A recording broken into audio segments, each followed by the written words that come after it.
मुकेश अंबानी और रतन टाटा। दोस्तों, इनाम सुनते ही दिमाग में नोटों की गड्डियां और आलीशान रहन सहन तो आ ही जाता होगा, क्योंकि आखिर ये लोग देश के सबसे अमीर लोगों की फहरिस्त में शुमार हैं। किसी ने टेलीकॉम जगत से लेकर पेट्रोलियम तक अपने पैर पसारे हुए हैं, तो कोई देश भर में लोहे, नमक और ऑटोमोबाइल के लिए सबसे ज्यादा जरूरी है। इन दोनों इंसानों के बीच व्यापार की प्रतिद्वंदिता देखने को तो मिलती ही रहती है, लेकिन आज हम बात करने जा रहे हैं मुकेश अंबानी और रतन टाटा के रहन सहन के बारे में कि आखिर कितनी आलीशान जिंदगी है इनकी और आखिर इस रेस में कौन आगे है और कौन पीछे। तो आप बने रहिए हमारे साथ इस वीडियो के अंत तक। दोस्तों, ये बात तो साफ है कि अमीरी के मामले में मुकेश अंबानी रतन टाटा से आगे हैं, जबकि कंपनीज की बात करें तो दुनिया के दूसरे सबसे महंगे घर के मालिक मुकेश अंबानी के पास 6 कंपनियां हैं। वहीं सिंपल लिविंग पसंद करने वाले रतन टाटा रहते तो सिंपल से बंगले में, लेकिन इनके पास 135 से ज्यादा कंपनियां हैं। रिलायंस इंडस्ट्रीज जहां लिमिटेड सेक्टर में ही काम कर रही है, वहीं टाटा ग्रुप लगभग हर क्षेत्र में काम कर रहा है, जैसे स्टील, केमिकल, आईटी, ऑटोमोबाइल इत्यादि। तभी तो सब्सिडीज कंपनी ज्यादा होने के चलते टाटा कंपनीज का मार्केट कैपिटल रिलायंस कंपनी से ज्यादा ही रहता है। अब आप सोच रहे होंगे कि फिर मुकेश अंबानी रतन टाटा से इतने अमीर कैसे हुए, तो बता दें कि आज एशिया के सबसे अमीर शख्स का टाइटल मुकेश अंबानी के पास है, और उसकी वजह है रतन टाटा की दरियादिली। क्योंकि अगर रतन टाटा अपनी पूरी दौलत अपने हाथ में ले लें, तो वो भी बन सकते हैं एशिया के सबसे अमीर इंसान। लेकिन आखिर उन्होंने ऐसा क्यों नहीं किया, चलिए जानते हैं इसके बारे में। तो बता दें कि मुकेश अंबानी रिलायंस में 48% शेयर के मालिक हैं। जब लगभग आधे शेयर ही उनके नाम है, तो जाहिर सी बात है कि कंपनी की वैल्यू बढ़ने से आदमी की वैल्यू बढ़ती थी। इसीलिए सितंबर 2020 में मुकेश अंबानी का नेटवर्थ $88 बिलियन हो गया। वहीं रतन टाटा की बात करें तो वो कंपनी में 1% से भी कम शेयर के मालिक हैं, क्योंकि उनकी कंपनी का 66% शेयर उन्हीं की कंपनी के अलग अलग ट्रस्ट, जैसे sir Ratan Tata trust, sir Dorabji trust, Tata education trust जैसी संस्थाओं को डोनेट किया जाता है, जो इंडिया की education, health, livelihood generation, art and culture जैसे अलग अलग सेक्टर्स में काम कर रहे हैं। रतन टाटा अपने फैमिली वैल्यू को आगे बढ़ाते हुए अपनी कंपनी का 2/3 हिस्सा देशवासियों के लिए दान कर रहे हैं। अगर चैरिटी वाले शेयर भी वो अपने नाम कर लें, तो वो सिर्फ इंडिया के ही नहीं बल्कि एशिया के भी नंबर 1 रिचेस्ट पर्सन होंगे। दूसरा बड़ा कारण है जैसे खर्चे वैसे चर्चे। दोनों के पास घर, गाड़ी, पैसा सब कुछ है, लेकिन एक के बड़े हैं खर्चे तो दूसरे के कम होते हैं चर्चे। कहते हैं जो दिखता है वही बिकता है। ऐसा ही कुछ अंबानी के साथ भी है। दुनिया भर में उनके चर्चे हुए जब उन्होंने अपनी बेटी की शादी पर 110 करोड़ रुपए खर्च किए। बीवी को एक नहीं बल्कि 3 बार 1000 स्क्वायर फीट का बंगला, करोड़ों का आलिशान प्राइवेट जेट और कई लग्जरी कार गिफ्ट की हैं, जिनके भी खूब चर्चे हुए थे।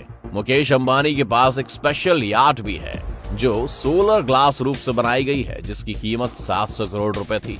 उसकी तरह ही एक लग्जरी लाइफ जीती है नीता अंबानी। और तो और मुकेश अंबानी ने तो अपने नौकरों को भी लग्जरी लाइफस्टाइल की सुविधा दे रखी है। वहीं दूसरी तरफ रतन टाटा जी की बात करें तो वो शुरू से ही सिंपल लाइफस्टाइल पसंद करते रहे। उनका घर काफी सिंपल और एलिगेंट है। वो कोई बड़ा खर्चा नहीं करते। उन्होंने हमेशा अपने पैसों को नए स्टार्टअप में इन्वेस्ट किया है, ताकि उनकी कंपनी और देश दोनों आगे बढ़े। उनका टाटा हेल्थ केयर 25 स्टेट्स और यूनियन टेरिटरी में फैल गया है। टाटा ग्रुप सोशल वर्क में भी काफी आगे है। यही कारण है कि मुकेश अंबानी एक सिंपल सा गुलाब भी खरीद ले तो सुर्खियां बन जाता है, जबकि सोशल वर्क में आगे रतन टाटा की समाज सेवा इतनी उजागर नहीं होती, क्योंकि वो खुद काम को छुप छुपा कर रहे हैं। दोनों ही हस्तियों ने अपने काम और मेहनत के दम पर नाम कमाया, लेकिन एक की छोटी से छोटी चीज खबर बन रही है और दूसरा दुनिया की नजरों से छिपते छिपाते बड़े से बड़े काम कर रहा है। तो ऐसे में अपने खर्चे की चर्चा करना वाकई में जरूरी है। क्या सच में इसी की बदौलत आपके चर्चे होते हैं? इसे लेकर आपको क्या लगता है, मुकेश अंबानी या रतन टाटा, किसका शो ऑफ ज्यादा है?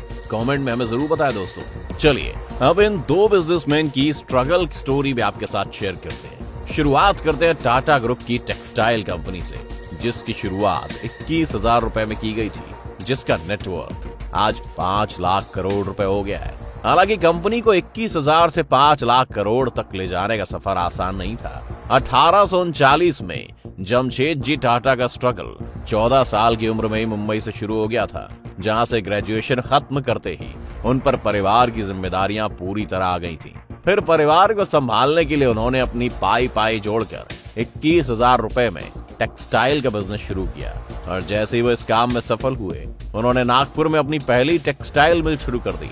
इस बिजनेस में उन्हें काफी प्रॉफिट हुआ। फिर उन्होंने 3 ऐसे प्रोजेक्ट शुरू करने का फैसला किया जिसका फायदा सिर्फ उन्हें नहीं बल्कि पूरे देश को होने वाला था।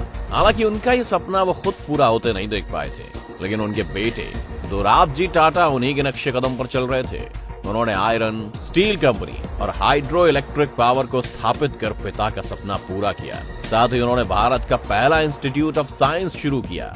जब उनका भी देहांत हुआ तो साल 1938 में टाटा ग्रुप की सारी जिम्मेदारी जहांगीर रतन जी दादा भाई टाटा ने ले ली और उन्होंने अपनी 14 कंपनियों को चलाते हुए कंपनियों का आंकड़ा 14 से 95 कर दिया। इतना ही नहीं, JRD टाटा ने इंडिया की पहली एयरलाइंस टाटा एयरलाइंस की भी शुरुआत की, जिसे सरकार ने जब अपने अंडर किया तो उसे एयर इंडिया का नाम दिया था। इन सब 3 पीढ़ियों के काम को आगे बढ़ाने की जिम्मेदारी मिली रतन नवल टाटा जी को, जिन्होंने बखूबी अपने विरासती बिजनेस को ग्लोबली फेमस किया। आज देश के बहुत से युवा नागरिक टाटा ग्रुप के साथ काम करना चाहते हैं, तभी तो आज कंपनी का नेटवर्क 5 लाख करोड़ तक जा पहुंचा है। चलिए अब बात करते हैं मुकेश अंबानी की, जिनकी एक गाड़ी की कीमत में एक नॉर्मल इंसान शानदार बंगला बना लेता है। इनका शानदार घर एंटीलिया में 6 फ्लोर की जो शानदार पार्किंग है, उतने एरिया के बिल्डिंग्स में मुंबई की आधी जनसंख्या रहती है। लेकिन ऐसा शुरू से नहीं था।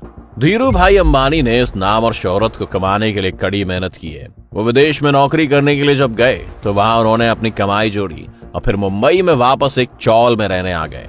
जैसे तैसे कर धीरू भाई अंबानी ने लंबे संघर्ष के बाद रिलायंस कमर्शियल कॉरपोरेशन शुरू किया, जो मसालों और यार्न्स में ट्रेंड करता था। जैसे ही उनका ये काम सेट हुआ तो उन्होंने विमल नाम से कपड़ों का बिजनेस शुरू कर दिया। पहले विमल अपने ग्राहकों को लुभाने में फेल हुआ, जिसके बाद उनके स्टॉक में लोगों से इन्वेस्ट करवाने और स्टॉक बेचने का काम भी खुद धीरू भाई अंबानी ने किया। ये वो वक्त था जब लोगों को इन्वेस्टमेंट की कोई जानकारी नहीं होती थी। इसका फायदा कंपनी और इन्वेस्टर्स दोनों को हुआ। कुछ ही सालों में 70,000 का रेवेन्यू साल 2002 में 75,000 करोड़ का हो गया। उनके चल बसने के बाद उनके बेटों ने रिलायंस इंडस्ट्रीज को संभाला।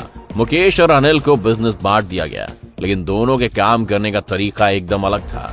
जहां अनिल अंबानी ने कहा कि उनका नेटवर्थ 0 हो गया, वहीं मुकेश अंबानी का नेटवर्थ 9,000 करोड़ डॉलर से भी ज्यादा पहुंच गया है। तो दोस्तों, ये थी भारत की 2 सबसे अमीर इंसानों की कहानी।